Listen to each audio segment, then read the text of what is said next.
Monsieur Valls, moi je vais vous demander ce que vous pensez d'une déclaration qui, à mon avis, est extrêmement intéressante. Elle porte sur la préférence nationale. Et elle est de René Cassin. René Cassin, c'est le père des droits de l'homme. C'est le rédacteur, en 1948, de la Déclaration universelle des droits de l'homme. C'était le président de la Cour européenne des droits de l'homme.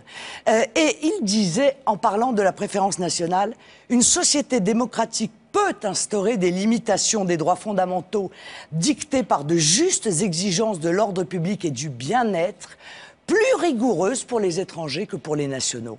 On ne saurait donc considérer que le progrès vers l'universalité dont témoigne la déclaration conduise à l'uniformité du régime de l'étranger et du national.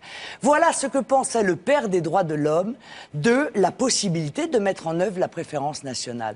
Est-ce que peut-être avez-vous du coup changé d'avis sur ce sujet? Non, je pense sans doute à René Cassin, qui de là où il est, et les valeurs qu'il portait et l'engagement qui a été le sien pendant toute sa vie. C'est un discours de 1951. Doit considérer que vous tordez ces mots pour les mettre au service... Oh, il parlait bien le français, Monsieur Valls, vous savez, il savait exprimer sa pensée tout de même. De les mettre au service de votre projet qui n'a rien à voir avec l'idéal qui a été celui de René Cassin tout au long de sa vie. Mais ça n'est pas le problème.